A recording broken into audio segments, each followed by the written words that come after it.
Hello, welcome back. We are at the Precious Metal Summit in Zurich, and I'm with Glenn Jessam, the President and CEO of Silver Tiger Metals. Glenn, good to see you. Great to see you too. It seems like a moment ago we were in Beaver Creek together. I know, not long, but there has been some progress since then. We've had a busy couple of months. Yeah. I think everybody knows we're in Mexico and Sonora. We've been getting after the El Tigre asset for 7-8 years now, and now that $100 million almost we raised in bought deal financings from some of the top institutions in the world over the last 3 or 4 years. We're getting some great results. The MRE, the resource estimate, we talked about 176 million silver equivalent ounces, Peter, but it's a piece of paper. Now, how do you get that metal out of the ground? That's the next, and the PEA we just put out, that's next. And then we'll talk about what's next. Well, that's what I want to talk to you more about today is how you're now looking at this project and how we can get this material out of the ground and make some money off it, right? Absolutely. So, talk me through the PEA. Just give us the highlights in terms of the key financial figures. Absolutely. And then we can dig a bit deeper. Right. So let's think of that 176 million silver equivalent ounces we put on the books, September 12th. You interviewed me the day it came out, an hour after the press release. Yep. Think about 80 of that million in an open pit, 90 million of that in the underground. Okay. Line in the sand, especially on the underground, that's just a cutoff. That will double again and double again in time in the next 5, 10, 15 years. But we got to get this thing to production. Look, the market's not easy. We're very lucky that we have still over $20 million in the bank to execute not only delivering the resource and the PEA, but the pre-fees, which we'll get to in the end of the conversation. PEA, we couldn't have been happier. Those 80 million ounces, when we looked at that open pit, think about 53 million tons, think about a 2-to-1 strip, think about a 0.65 grade, 78% recovery with a starter pit, first 2 years of production, which is incredible, 0.95 and 0 strip. That's how you get to production quick. What's it going to look like before we talk about the numbers? Think about 12 years. Think about the first 4 years at 7,500 tons per day. Think about the last 8 years at 15,000 tons per day. When all that gets spit out in the PEA, which came out 10 days ago, seems like a month ago. I've been on the road steady since. Yeah. I guess it was 2 weeks ago. You get a NAV of 287 million USD, all USD. Post-tax? Exactly. Yep. You get an IRR of 56%. Payback 1.7 years. Look at the capex on this thing. I mean, mining's not easy. Underground mining's really hard. Open pits way easier to execute on. So, and the capex is so much lower. That's what we're driving here. 59 million capex with a 7.7 contingency. That's US. That's going to be easily financeable on the debt side. But it's the money this thing makes. I mean, when you look at operating of 10, let's talk silver equivalent, $10, all in sustaining 11. This thing over those 12 years generates 455 million USD after tax. That is the money you need to drive underground really fast. Think of it this way. Don't forget about that underground. That's the prize at Tigre. That's what makes it a world-class asset. This is a world-class small open pit. That's 1 inning of a 9-inning ball game. The other 8 innings will be underground. This drives that development. So we couldn't have been happier about those numbers in the PEA. For some companies, that would be enough. It's the first inning for El Tigre. Okay, and just you've covered a lot there, I guess. Sure have. But when we were talking maybe last year or at the beginning of this year, there was a fast-tracked route in production that you were potentially talking about. Is that still what this starter pit is that you're talking about in the PEA? This open pit is the fast track to production, but production that makes the type of money that some of my biggest peers are making in full production today. And if this plan works, pre-feasibility by April, May, build decision in June, 9 months to production. May, June 2025, we're producing a free cash flow in excess of 40 million USD first year. Will you be able to raise the debt on a pre-feas though? Yes. You believe so? You don't need a bankable feasibility study, or I'll tell you how we're going to do it. Please if do. you want me Yeah, to. yeah. Okay? Please do. Yeah. So I said at the beginning of the interview, what's the next? Yeah. Oh, here's the MRA. It's a piece of paper. So what? Doesn't get you anything. What are the economics to get it to production in a reasonable amount of time with a reasonable amount of capex? I'm not going to walk around and say I need $500 million. That's hard right now. This market's tough. One of the toughest we've seen. I'm not trying to trick anybody. You know that. Yeah. So that's why we focus on the pit. You need that PEA. Look at that economics. It's no more robust than that. Second thing is, now what's next? I need a pre-fees, PFS. How are we going to do that? It's half done. 21 million in the bank. Going to spend 6 between now and April, May 2024. First thing we've got to do is done. 8 more metallurgical holes are already drilled. 4 drills. We got the biggest drill program, or one of them going in Mexico right now. 4 drills turning on that nonstop between now and end of March, April. The 8 metallurgical holes are done. They're in the columns to get the lead time. Golder were on site already a month ago. Golder are going to do the engineering, one of the biggest firms and most respected, for the pit slope, pit development, and for the pad. They've laid out their 13 geotechnical holes they require to be drilled, the collars for them. 8 of them or 9 of them are already done. What's next? Financing. That starter pit's really the key in getting the financing and a pre-feasibility. If you, what I said is of the 53 million tons, 6-7 first 2 years productions in that starter pit, 0.95, almost a gram gold, 0 strip, but it's indicated. We're going to immediately turn those 4 drill rigs loose on that 7 million tons, and we're going to move that to M&I. Okay. 2 years of production at M&I with a 1.7 year payback. From what we're hearing from our funders, that's going to be enough. So that's where we're working. Now, the last thing we're going to do, 2 more steps in that drill program continues. We'll have the M&I done maybe before Christmas, early January. Remember, and everybody knows this, and you know this, I don't want to leave any of those tons behind in that pit when I go to pre-fees that are inferred. 43 million tons are indicated now. 11 million of the 54 are inferred. We'll drill the north and south end, fill it in, and all that inferred will move to indicated. So I'll save all my ounces. The last thing we'll do in this drill program, that's why we have 4 drills there, is all of our drilling in that pit was 150, 200. The floor of that pit's 250.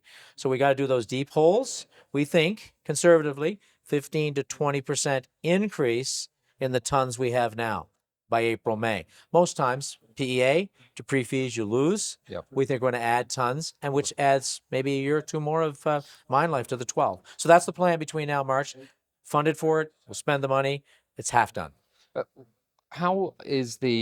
What's the difference between the material in the open pit and the underground? Because we have discussed this before. Oh, it's very different. Yeah, very good question. And therefore, how is the processing different? Because obviously, if you're building to begin with this starter pit, I'm presuming that the material will need to be processed in a different way from underground. So when I say open pit is easy,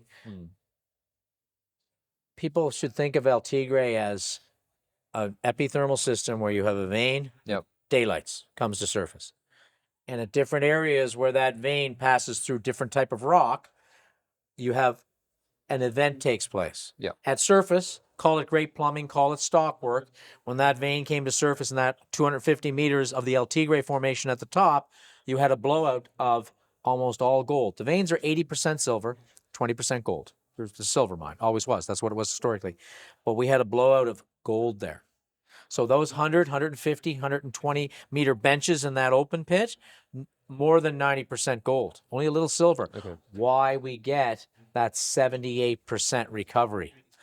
That right now, we're trying to optimize it. That was a 3/8 inch crush. You just crush it, you crush it, you put it on a heap leach, you hit it with cyanide, it goes through the Merrill-Crowe, you're done. Okay. That's the processing. That's number 1, getting almost 80% because it's gold. Now, we also released the metallurgy for the underground.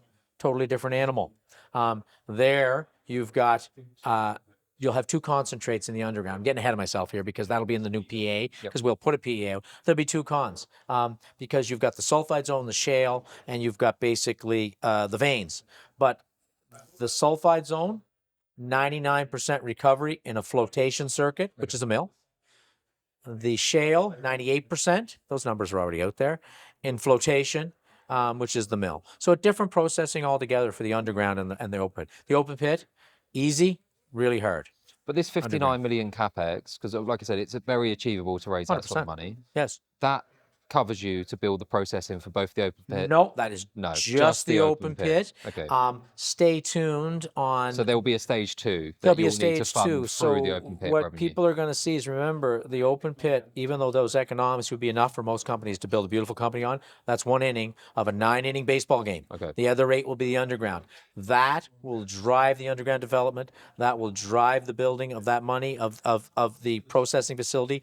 But remember, we will start with what we always talked we'd start with. We already own the mill, the 800 ton per day mill. We bought it in Canada. It's in Mexico, in Hermosillo. Yep. And secondly, on that's all engineered, and that will be ready to go. That PEA we'll see later in 2024 when I've finished all the work on it.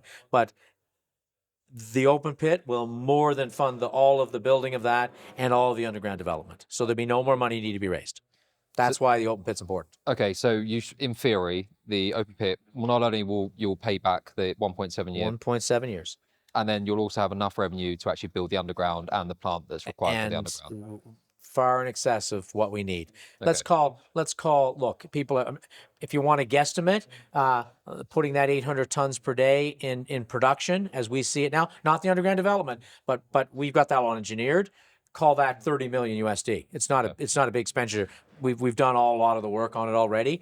The real cost is underground development is expensive. That's why this pit will allow you that cash flow, not to go underground slowly, but to develop into the heart of the shale and the sulfide very quickly, and ramp up fast. That's what we need to do. And so you're saying by, say, 2024, mid 2024, you'll have your PFS mainly for the open pit Done, finished. You'll then June 2024 build decision. You'll actually go to a build decision on June of 2024. How are you looking at potentially raising the capital for this? Is it, because obviously for most debt from large institutions and banks, you do need that BFS. I guess, are you looking more at industry participants? Or? We'll be looking at it won't be the top line lenders. Yeah. It never really is the top line lenders, even for $150 million projects. Yeah. For this one, it'll be the secondary lenders. There's a whole list of them. I'm already in discussions with them, and I've told them point blank what I want to get. We'll see if I'm successful. 70% of that on debt, on the basis the project is so robust, and 30% equity or other funding mechanism to put that in place. Remember, when I'm done here, I'm still going to have 15 million left in the bank. So I don't go with an empty pocket. So between the debt, maybe there's a small equity raise there. Let's just see where the market is when we get there. Because right now, I'd like to stay away from an equity raise. It's too dilutive. I completely You get agree. that, Yeah, 100%. One of the other things I wanted to really ask you was, how are you able to get the ASIC so low? Could you just run me through how that's possible? Because the reason, and this is a great question, but you've got, and I keep coming back to this, mining's really hard. We've been in Mexico a long time. We've built numerous mines. It's really, really hard. Open pit mining is not, it's the simplest you can get. So when you look at what your sustaining costs really are, once you've got that pit laid out, there's no underground development. It's a 2-to-1 strip. So when you really look at the all-in sustaining, it's just all you're stepping out in front of is build more pad, and basically just crush it and keep laying out more pads. So your sustaining costs in the pit are always much lower than underground, where you're staying out in front of yourself with development and you're developing into ore. So those costs are bang on with what we expected them to be, which is really, really nice. And how long does the heap leach process take for you? How long will it take once you're actually in production to generate revenue? Look, what's really magical about this heap leach, and I should talk about this a little bit because I want people to understand, when we decided that it was go time, now we need the person who is going to get up every morning with great experience in building open pit heap leaches and underground mines and give him the keys. I may have mentioned this gentleman to you in our last interview, Francisco Albalez. Francisco was the mine builder for Argonaut. He permitted, built, and ran San Agustin and for Argonaut and El Castillo. 55,000 ton per day operations. We're 15. He's the guy who's going to build this. And why that's so important is that he has that great experience to just build this thing out and put it in production, long-term cash flow, get it done on time, get it done quickly. Are there any other permitting requirements? We have our underground permit as of right. A part of that process is that we have cyanide and we have the Merrill-Crowe already approved. Francisco, who is the expert in permitting these in Mexico, filed in July. We don't need a new permit, just an amendment to our current permit to allow us to use the Merrill-Crowe for the open pit. Okay. I need that before April. Pretty comfortable we're going to have it. Good. Okay. Just to tie things off, just run me through what the next 12. We've already discussed quite a lot of this in terms of what we're expecting, but just for those, what should we be looking out for? So what we're looking out for now is we're going to put our heads down. Remember, we got 4 drill rigs turning on the mountain. Yep. Fully funded, 21 million in the bank. This will cost me 6 to April. Pre-fees is the next thing. Pre-fees is going to be no surprises. It's another piece of paper that everything, we're going to tick all the boxes and we're going to come out with a document that we're going to get our debt done on. That will just happen. What's going to be nice though is, and as we do these geotechnical holes, as we do the metallurgical holes, as we drill to move from inferred to indicated, we're going to have some fantastic drill results. People are going to very soon seeing 100 meter, 80 meter, 120 meter of half a gram and a half material. That's real beautiful ore. So there'll be steady drill results. Pre-fees will be the big one. At some point, we're going to announce that as part of that or along the way, we've secured our debt financing for the 59 million. And the big news will be in June when we say we're going to start building it. And it'll be ready in 9 months. That's going to be an exciting day.